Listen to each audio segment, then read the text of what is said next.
네, 다양한 국제 뉴스를 깊이 있게 전해드리는 시간. 월드앤 이슈 오늘은 조비현 세종연구소 연구위원과 함께하겠습니다. 어서 오십시오. 오랜만에 뵙습니다. 오랜만에 뵙습니다. 호주 해변에서 총기 난사 사건 예. 16명이 희생됐습니다. 근데 총격범이 아버지와 아들인데 이들은 무슬림이다.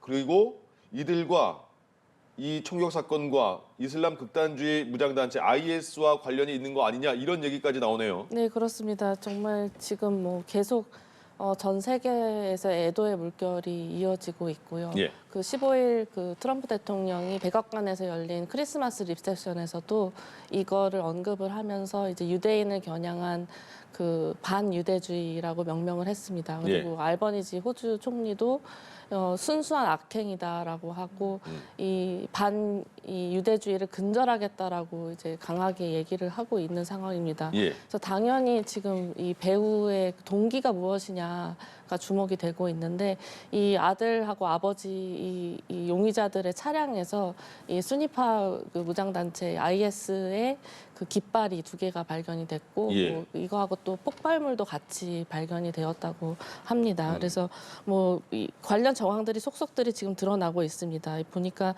테러 직전에도 이 IS에 대한 충성을 이 용의자들이 했다라고 하고요. 네. 그리고 이 아들 총격범 같은 경우에는 2019년에 이 IS 조직원하고 긴밀한 관계를 갖고 있다라고 해서 이미 조사를 받은 바가 있다고 합니다. 예. 그래서 물론 이제 앞으로 더 조사가 이제 돼야 되겠지만 지금 워싱턴 포스트를 보니까 이 IS 최근에는 많이 그래도 이제 상대적으로 주목을 받지 않았던 IS가 여전히 네.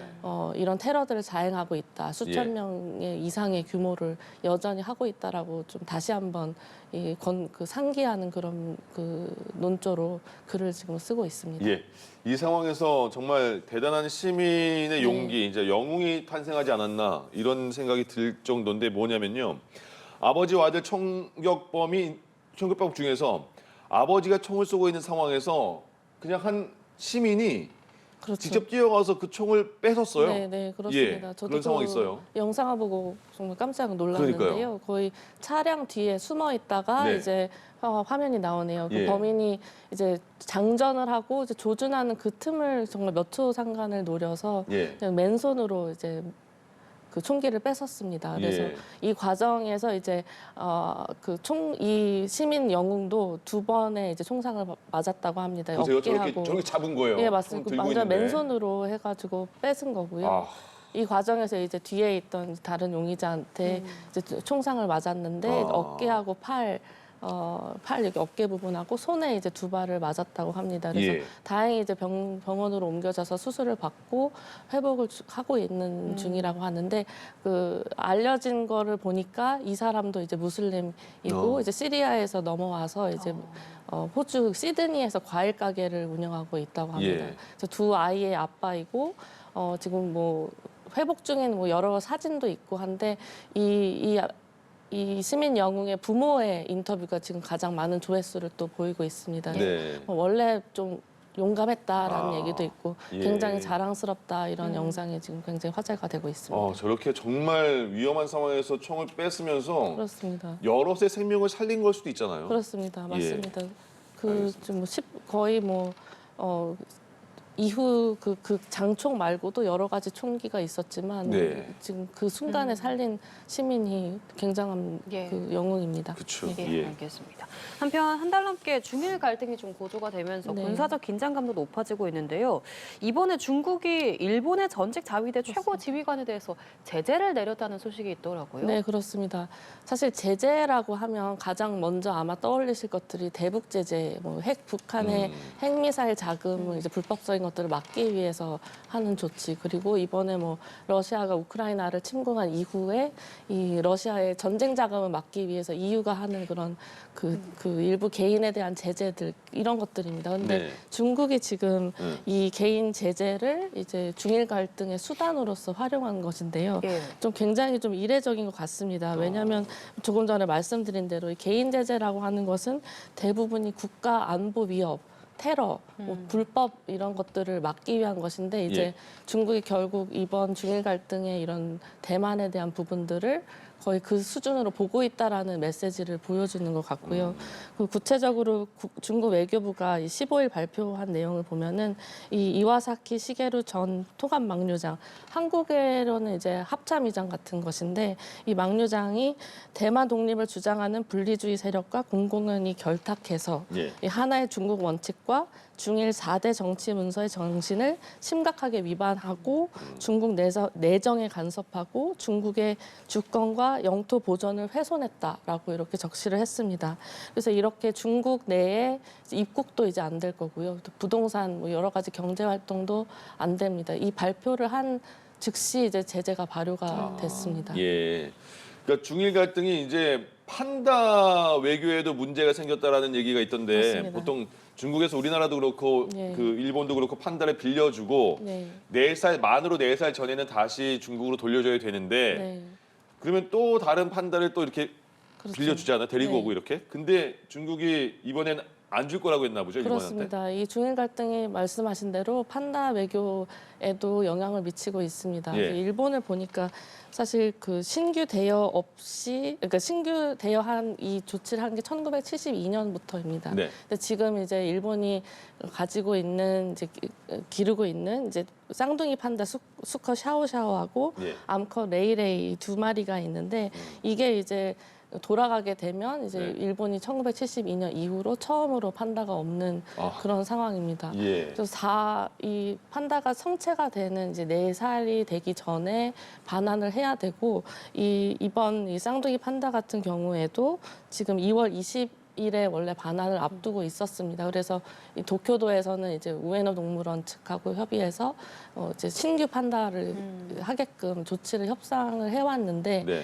1월에 이제 최종 반환하기로 확정이 되었다고 합니다. 예. 그래서 말씀하신 그 중일 갈등, 그 다카이치 사나이 총리의 존리비기 발언 이후에 지금 지속되고 있는 중일 갈등이 결국 이 판다 외교에도 예.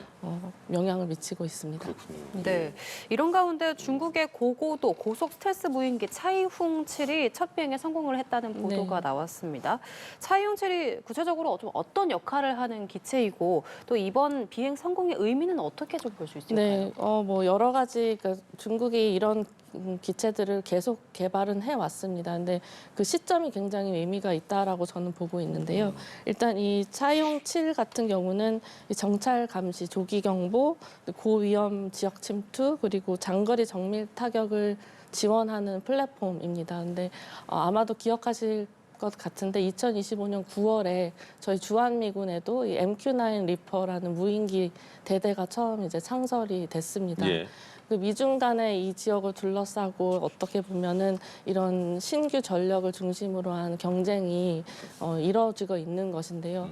특히 이번에 한미 공동 팩트 시트에서 가장 좀 눈에 띄는 그 발전 부분이 이제 미국하고 한국이 북한을 포함한 이제 지역 그 위협에 맞서서 미국의 재래식 억제 태세를 강화하겠다라고 했습니다. 이것은 이제 주한미군 MQ-9 같은 무인기 리퍼 같은 역할도 다 포함이 되는 것이기 때문에 아마도 이제 중국이 차이용 7을 개발하는 그 배경에도 이 영내 주변에 대한 견제의 그 목적이 있을 것이고요. 예. 또 이번 지금 중일 갈등 때문에 또 가시화되고 있는 이 지역의 영토 분쟁에 대한 이 무인기의 역할도 주목을 해야 될 것으로 보여집니다. 예. 홍콩에서요. 보니까 반중 매체를 이끌었던 언론인 지미 라이가 국가보안법 위반으로 유죄 판결을 받았다는 소식이 있던데 네. 이거는 어떤 의미가 있는 거예요? 네. 최근 그 홍콩 대형 참사, 그 화재 참사가 있었죠. 네. 그때도 이제 우산혁명이나 이렇게 반중 시위로 번져질 것을 우려해서 그때 우산혁명이나 이런 데 참여했던 그 시위자들을 선제적으로 중국 정부가 단속하는 조치들이 있었습니다. 예. 근데 이번에는 말씀하신 지미라이 이 언론인에 대한 유죄 판결이 난 것인데요.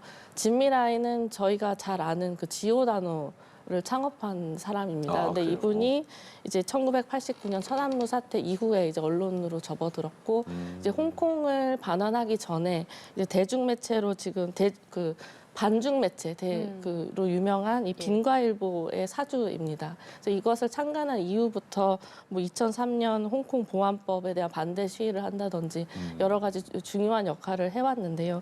그 중국이 이제 2019년 그 홍콩에서 대규모 반정부 시위가 있는 다음에 그 2020년에 홍콩 국가보안법을 제정했습니다. 이 내용이 뭐냐면 이 법에 따르면 이제 국가 분열과 정권 정복, 테러 활동, 외국 세력과의 결탁 이런 4가지 범죄에 대한 것들을 그 최고는 무기징역까지 선고를 할 수가 있습니다. 예. 이 진미라이는 이 국가보안법이 2020년 시행된 직후에 그 8월에 바로 체포가 됐고 네. 그 판결이 이제 그 해 12월에 넘겨졌고 이번에 이제 유죄 판결이 났고 이제 아마도 무기징역까지도 갈 수 있다라는 내용이 있습니다. 그렇군요. 예. 이번에는 칠레로 가보겠습니다. 칠레에서 대선이 치러졌는데 이 투표 결과 칠레의 트럼프라고 불리는 강경 보수 성향의 대통령이 새롭게 탄생을 했다고 하더라고요. 네. 이 중남미 지역에 계속해서 보수 세력이 집권하게 되면서 좀 우파 물결이 일고 있는데 네. 어떤 배경이 있을까요? 네, 이 중남미 지역을 그 선거 관련해서 그 사용하는 용어가 핑크 타이드, 블루 타이드 이런 겁니다. 이게 네. 그 좌파 정부가 연쇄 집권하는 것을 핑크 타이드 그리고 이제 우파 정권이 연쇄로 집권하는 걸 이제 블루 타이드라고 하는데 이번 칠레에서 이 호세 안토니오 카스트 공화당 후보가 58.2%를 득표해서 이제 다시 이 우파 정권으로 바뀌게 됐습니다. 예. 그래서 이게 그 카스트 공화당 후보를 보면은 하원에서 내리 4선을 한 후보입니다. 근데 이 사람이 이 칠레의 트럼프라고 불릴 정도로 굉장한 반이민 정책, 강경 정책, 뭐 국경 정책 이런 것들을 가지고 있었습니다. 그래서 원래는 그 전에는 이제 이런 부분들에 대한 반감들이 있어서 한 2번 정도 선거에서 이미 고배를 마셨던 적이 있습니다. 근데 예. 이번에는 다시 이 당선이 드디어 된 것인데요.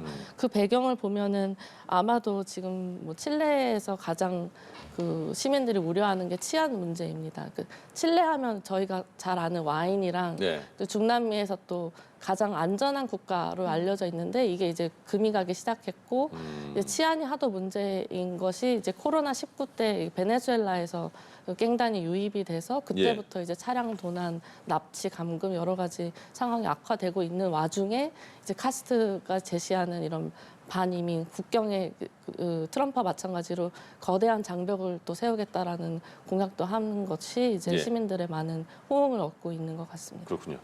핀란드 하면 인권 좋은 것 같고 이미지도 좋은 나라 같은데 네. 핀란드에서 미인대회 우승자가 동양인 비하할 때 눈 찢는 거 있잖아요. 네. 손흥민 선수도 많이 당한 그런 그렇습니다. 거를 해서 욕을 많이 먹고 있는데 그 의원들도 같이 여기에 동참했나 봐요 또. 그렇습니다. 이 미스 핀란드 우승자 사라 제프체가 이제 식사 도중에 그 예. 눈 찢는 그것을 하면서 예. 중국인하고 식사하고 있다라고 올렸고 이것을 이제 조직위원회에서는 이제 우승을 박탈했는데 예. 이것을 이제 지지하는 강경 우파 성향의 핀란드 집권 그 피닌단 의원들이죠. 그 피닌단이라는 그 당이 핀란드인들을 위한 당이라고 합니다. 네. 그래서 여기서는 이제 반이민 뭐 이런 구호를 내세우고 있는데 예. 요걸 이제 따라해가지고 내가 잡채다라면서 이분을 지지하는 그런 그 반응입니다. 그런데 이 눈을 찢는 이런 것은 굉장히 그냥 넘어가는 게 아니라 그 유럽의 이런 그 일반 학교들에서부터 그런 것을 하게 되면 선생님이 호되게 이제 꾸짖는 지도를 하는 것이기 때문에 네. 이게 그냥 조롱 정도가 아니고 네. 굉장히 논란이 될 수밖에 없고 또 이게 핀란드에서 또 이랬다는 것도 그러니까요. 좀 충격적인 것 같습니다. 미인대회 우승자라지만 마음이 진짜 안 이쁘네요. 예, 그렇습니다. 알겠습니다. 예, 오늘 월드니슈 조비현 세종연구소 연구위원과 함께했습니다. 고맙습니다. 고맙습니다. 감사합니다.